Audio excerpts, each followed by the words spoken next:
Steve and Jill here. Hi. Welcome to the House Academy Show, entertaining real estate investment talk. I'm Steve and Jack Butala. And I'm Jill DeWitt, broadcasting from sunny Southern California. Today, Jill and I talk about House Academy members' ex's house acquisition ordeal. It's actually a really good story. I like this. It's a longtime Land Academy member. They're purchasing, they're getting into the housing scenario, applying, very successful at buying and selling land, and they're asking a lot of questions. And truly, the reason I wanted to do this episode is because they're using and benefiting from the group the way that the way that Jill and I kind of set it up and intended it to be used for everybody's financial benefit. Before we get into it, though, let's take a question posted by one of our members on the houseacademy.com online community. It's free. Mabel asks, at what point do you pass on a house because it's in disrepair? Or do you look for a house or look for this house condition? This is exactly what the show's about. Exactly. I mean, exactly. I know what I do. I think the answer is, I know what you do too. It's the same thing I do. But the answer is it depends on the type of buyer you are. But go ahead. Well, and it depends on what we're talking. If you send out an offer for a house that, its smart pricing is at $200,000 because all fixed up, it's worth $300,000. I'm just giving weird, just ballpark numbers. And you're buying it for $160,000. And you get in there and you look around and it's not looking good. You see like major foundation flaws, holes in roofs, and you get the inspection out there and it's like, yeah, it's going to cost you $100,000 to make it livable. Okay, now we got a problem. That I might, unless we're on the same page and I have a buyer who's ready, who's really interested in doing that, which it takes a certain person that's interested in doing something like that. It's one thing to come in and, clean them up, put in new carpet, update the kitchen, update the bathrooms, that kind of thing. But when you've got, foundation issues and things like that, it's a whole nother ballgame. That would be something that I would probably pass on. That's beautiful. Thank you, Jill. Here's the answer. Can you feel the love? I feel it. It's great. Here's the answer. At what point do you pass on a house because of its condition? At the point which the price per square foot, acquisition price per square foot, doesn't yield the resale price that you want. It does nothing matter. Nothing else matters. We've all been hit on the head with HGTV. Well, back up a moment. So aren't we kind of saying the same thing? The price per square foot. Yes, we are. Actually, I'm just teasing you today. What the cost is going to be, the rental costs, right? I don't know. What are you thinking? It's simple math. I send out an offer campaign like we do with the smart pricing. All right, okay. We take the average of all the realtor, Redfin, realtor, Zillow, Trulia, divide by that number, come up with the number of $200,000. We send out offers at $60,000. Somebody signs it and sends it back. We get in there, talk to the seller, and the seller, let's say this is member X's situation. You know what? Today's topic, House Academy Show member X's ordeal. This is why you're listening. You're just going to roll it all in? Yeah. It's the same thing. All right. I mean, this is perfect question. Okay. The member sent out, as they should. I'll use the exact same numbers. $200,000 smart pricing, sent out offers for $160,000. The person that owned the house is a landlord with a tenant in there for a lot of years, many, many, many years. And so they go to look at the house, as they should. Mm-hmm. Fortunately, they were smart enough to send out offers, so that they're acting as their own boots in the ground and saves a bunch of dough and to learn. Mm-hmm. This person is an incredibly successful land investor with us, and they're getting into the housing market as they're taking our suggestion, which is, if you're good at this, expand your markets, do some other stuff, right, and get another line of revenue going. Put the systems in place. They're all kind of the same thing. This person went in there and was just horrified by the condition of the house and how the tenants were living in it and what they did, and didn't expect it. They expected, and it probably because in some way, the person has very successfully bought and sold land, which you don't have to spend a lot of time, if any, going to see land. Right. So I think part we're on the same page about. And that doesn't scare me. So to answer Mabel's question, it rolls back to that. Then you just go in and adjust the price accordingly. That's it. If that. Well, let me go one more thing too. I want to say these people that we usually sell properties to, like we're usually finding them, marking them up, giving them to a flipper, selling them to a flipper, and they go make them beautiful. I'll tell you, the crappier they look, the more trash they are, the more the carpet's a disaster. I swear, the more I love excited that. they get. I love it personally. If it's too nice and all I got to do is like update a ceiling fan, fix a ceiling fan and redo carpet in a back bedroom, they're like, I don't know what to do with this now. Everything else is fine. Everything's great. I can't justify pouring that much money into it because it was just remodeled 5 years ago, even though it's not the latest and greatest right now, but I don't see, or even 10 years ago, I don't really see it. So the really dumpy ones, they love. I'm right there It's with the you, Joe. major character flaws. There are like men. I can't wait to hear this. Yeah, that guy needs a new roof. There are things we can work with and things we cannot work with. Oh, yeah, tell me about this. There are small tweaks, that we can just look past. But there are Come on, give examples. when there's bad emotional baggage. You got to give examples here. I want you to take a look at a regular SFR with a man standing next to it. Let me give you I'll say the SFR repair required. Okay, go and you give me the man example. All right. This is good. I thought this was a good deal before. The outside looks great. Okay. The house looks fantastic. The outside's fine. I'm excited. This might be a good deal. Right, because this is a man standing with his lips closed, smiling. He looks good. Just dressed okay. I walk into He's the dressed house. okay. We can work with this. Okay, go ahead. This is good. Keep going. I walk into the house and I immediately, a pungent odor goes on that makes me think there's something going on in this house that's probably not right. Okay, so this is where you're standing next to the man. And you pick up. This is actually the same thing. You pick up on an odor. There's a smell you can't quite identify, and so keep going. In the house situation, it's very clear that the odor is not temporary. It's a permanent. It's been there for years. Well, this man, what happens is you see him. He looks good. His lips are closed. You have an odor. He smiles. He's missing teeth.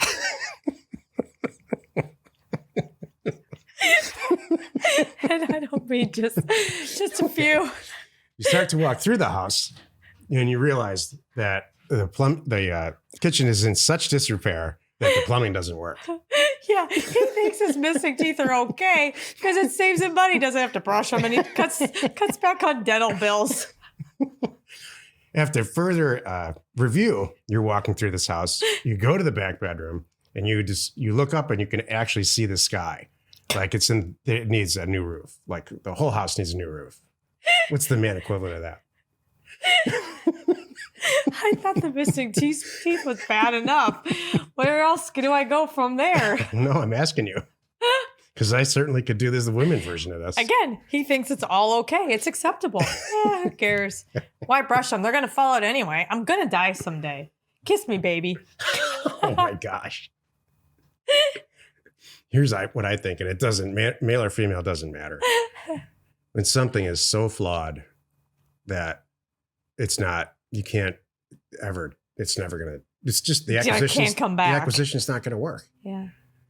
You can't come back. And so that's what you have to decide about dating and people. And houses. Is it so far gone? Right. That you can't. Anyway, with houses. So what happened is this happens. They walk through the house. It's, and this is new to this person because they've been doing this very successfully, buying land for 40 grand and selling it for 100 or whatever the numbers are, all very consistently and repeatedly without actually getting involved in the asset part of the business. That's a big difference, in my opinion, between houses and land. You don't get involved in the actual asset. With houses, you have to. And if you don't like to, and I don't, you hire what we call the BOG. This person is choosing to be... Boots on the ground. Boots on the ground. This person's choosing to be their own boots on the ground. So this person got onto WhatsApp, because they're in the advanced group, and started saying, it's only for the advanced group, here's the story, and with pictures, kind of distraught. It's great. Like, I don't know what to do because the numbers seem to work. I talked about it on the Thursday call with Steve and Jill. They thought it was a great deal. The outside's perfect, but I get in here and all this stuff, there's all these problems. Well, everybody in the advanced group who's also buying and selling houses, which is the majority, piped in and said, and there was some funniness, a lot of funniness, but it all came down to, I looked up the property. I think it's probably not worth this. Thank you for taking the interior pictures. If you can get it even for this, then it's going to be a slam dunk. But please know you're going to have to do this, and this, including bulldoze some of the stuff on the inside. My comment on the WhatsApp was, I think your biggest problem here is going to be getting rid of that tenant. If they've been there for that long, even if they stop paying, I think it's going to be a huge people are hoarders like that. They have there's other things going on. So I think just saying, hey, your lease is up and we're not going to renew is going to be a big ordeal. Right. So anyway, the acquisition is getting done, and it's all because of this group. Mm-hmm. And I'm not sure that member X here would have gotten a deal done. And I think they're actually partnershiping the thing with a very experienced person in our. I didn't know that. Yeah, it's all getting done. That's cool. But yeah, I guess the point is, don't be afraid of those things. I guess lean on your peers, and most of these are not. Most of the time, I got to tell you, most of the time they're not fatal flaws. I agree. It's very, very rare. Price solves everything. Like I can only think of, honestly, 2 house deals that we passed on for reasons like this. One was we had a combination of what you just said, hoarder, mental, and a hole in the roof. Do you remember this? Yeah, I do. And she was living without, it was either power or running water. Yeah. I can't remember which one she had. She had one or the other. I don't remember what it was. And she was very honest about it. And I'm like, oh my gosh. And so we too, after I don't know how many phone calls, I just said, call it. We're not even talking to her anymore. It was mental issues that were the biggest thing. Like, we're never going to get her out. Don't even go there. She's the owner of the house. So like that was one reason we passed. I couldn't even get in there. It was so bad. We couldn't even get in there to assess it for ourselves to see the hole in the roof. She shared it, but she was very embarrassed about people going in there. And then the second one was, which is very interesting.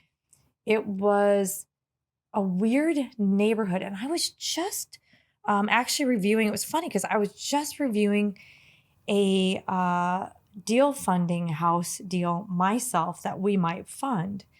And I'm looking on the map and I'm zeroing in on the comps. Everything south of the freeway was selling in the $300 and the $400 range. Everything north of the freeway was selling in the $150,000 to $200,000 range. I'm like, what is going on? But if you draw a big circle, you're like, well, shucks, within 5 months, there's something. So there was some weird thing going on, seriously, north of the freeway that was driving down the prices of the properties. Detroit, we call that a satellite ghetto. Okay. So there was something like that. So we found one. I remember our numbers were great. Thank goodness for boots on the ground. We sent it. We thought, we're on paper. It all looked beautiful. And you remember this. I'm sure you do. It was a couple years ago. We sent our boots on the ground out there and they're taking pictures going, well, we could probably make it work. However, it's going to be a long haul, a long sale. This neighborhood's going down, not up, kind of thing. Do we want to get into that? And so we said, no, we don't. Our boots on the ground in Arizona are they're our friends, and it's a couple. It's a male and female, and that's not what he said. He said, "If you guys."